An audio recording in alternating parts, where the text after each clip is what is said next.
Last year, we finally seen it. One of the most lopsided trades in NBA history ultimately resulted in a championship for the winning side, the Boston Celtics. In 2013, we all know the story. The Brooklyn Nets basically mortgaged their entire future for a win-now championship old rushed senior citizen team, and it failed miserably. No conference finals, and the team basically blown up within a year, like it was an ultimate fail. In 2020, basically 1 year post this big Paul George trade that you know we're discussing, this Forbes article came out. At this time, this was fresh off that 3-1 collapse against Denver in the bubble, and even with that, you couldn't convince me that this trade would be anywhere near that trade. Brooklyn gave up their 2016 pick, which ultimately ended up being Jaylen Brown. Brooklyn gave up the rights to swap their pick in 2017, which ultimately ended up being Jason Tatum.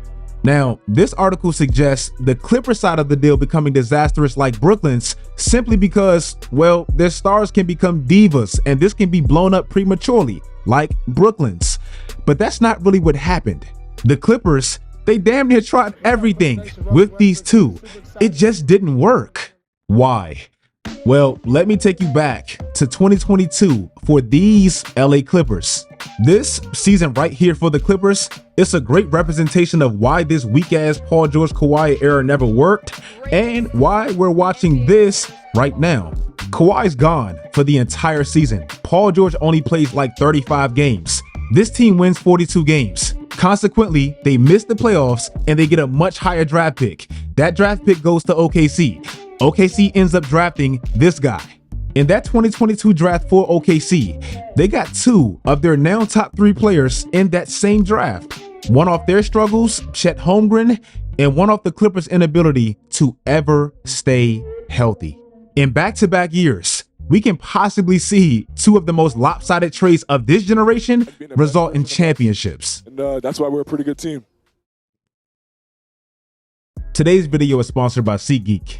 The NBA playoffs is unfortunately coming to a close, but we still have the NBA Finals and the WNBA just kicked off.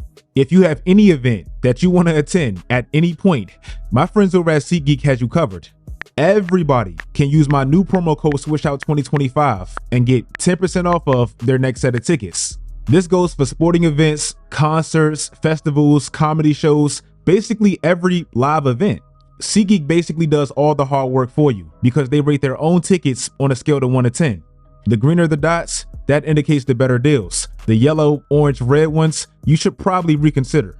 Also, all of their tickets are backed by their buyer's guarantee, so you can feel secure getting your spot.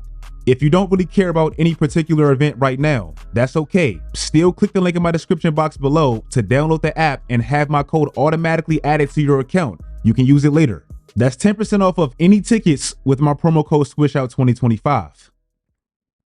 Man, I reached out to him like, yo, kid, like, just, do you, keep hooping. I'm a big fan of yours. Like, it's love. It's love between me and him. So, shout out SGA, man.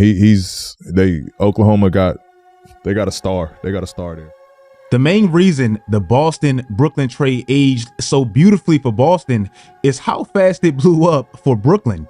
Can you admit, even though you were in it, that was one of the worst trades in NBA history, right? It was up there. I was a little disappointed.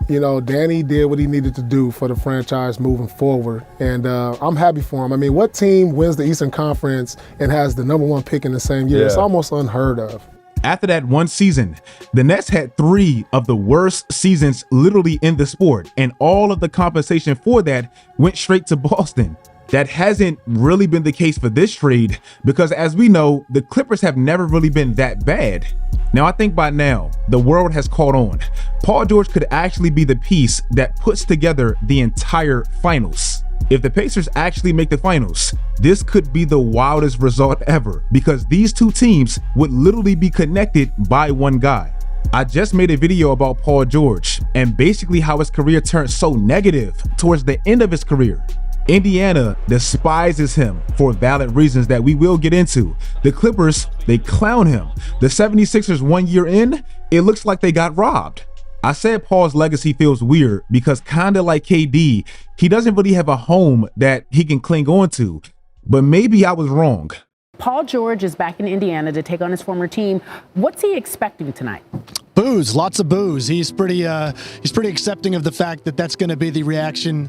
The Pacers hate Paul George simply because when he had 2 years left on his deal and he was way easier to trade, he told them, I want to be a Reggie Miller type figure for your organization. Then once he had 1 year left on his deal, he demanded a trade, and that completely tanked his value because everyone knew where he wanted to be.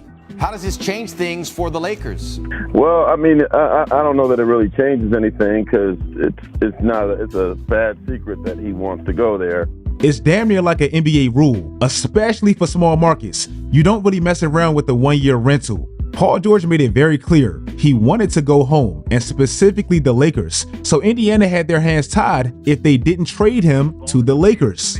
And you can understand why a move like this is made, but ultimately you would expect more for Paul George. The problem is he really put the Indiana Pacers in a pinch by making sure he announced to everybody that he had every intentions of leaving Indiana. Sabonis and Oladipo at that time, they were basically viewed as background characters in Russell Westbrook's MVP movie. Long story less long, because this isn't even the point of this video. Sabonis put up big numbers with Indiana, helped his trade value. The Kings, well, they're the Kings. They drafted Tyrese, chose De'Aaron over Tyrese, and moved him for Sabonis.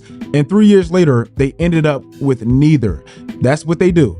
That's it. That's basically how we have the Pacers that we know and love now. And it all stems from this guy. But the OKC one, that's the one that's a little bit crazier. And if they win it all this year, they might actually owe Paul George a ring.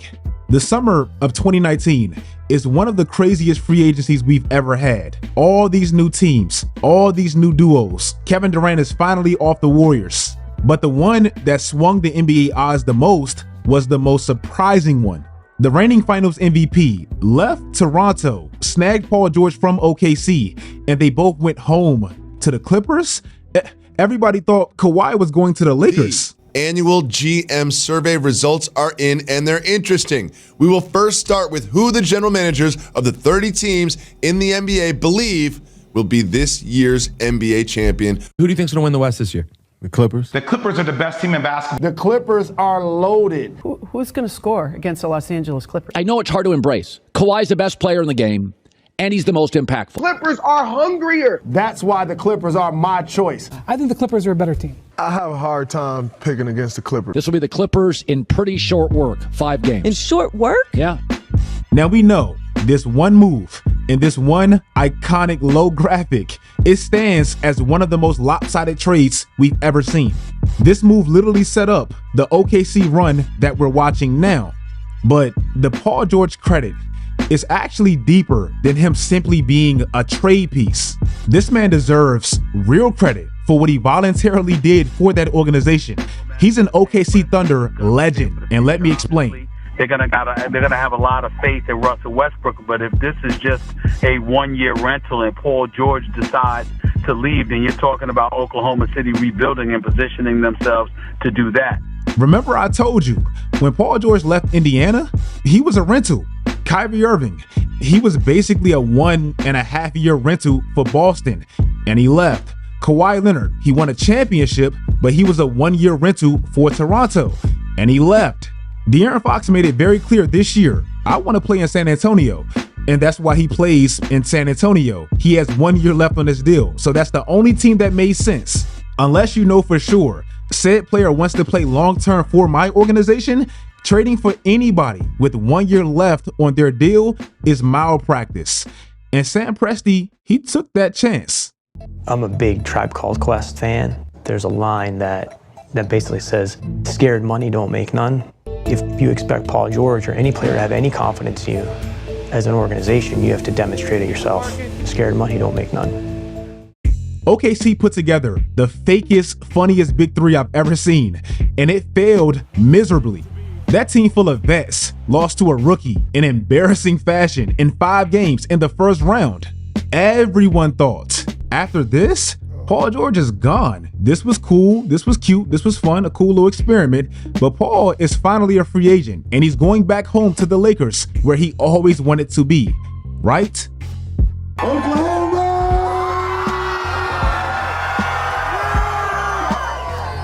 If y'all didn't quite get it, let me say it again. I'm here to stay. This is not a 1-1. This is a 3-1. He walked away from $220 million in Indiana to have the chance to go to LA. He didn't even give the Lakers a meeting. Do you understand how devastated that fan base would have been if Russell Westbrook got left by KD, won an MVP, got unexpected help out of nowhere from Paul George and Melo, and then got left again? This man right here saved them from that. If he doesn't re-sign with OKC and basically chooses Russ, a place and a player that, let's be honest, they weren't the most appealing at that time, none of this happens. Not only did he stay, he actually had his best year ever the following year, which obviously boosted his trade value. Paul George did that team a solid and basically chose OKC over LA. Paul George did OKC a solid and basically chose Russell Westbrook over LeBron. We always talk about free agency and when a player leaves and goes somewhere else, specifically a big market, and the impact it leaves on the entire NBA. But this is a rare case where a player actually stayed and the impact was just as significant, if not more. Without Paul George voluntarily doing this 7 years ago, this never happens. If you guys like this video, yes, I can talk about how Paul George created the NBA Finals if the Pacers make it. But him staying at OKC, that's a little bit more important to me. Follow my social media sites, turn on post notifications, do all that great stuff, guys. And until next time, as always, stay tuned.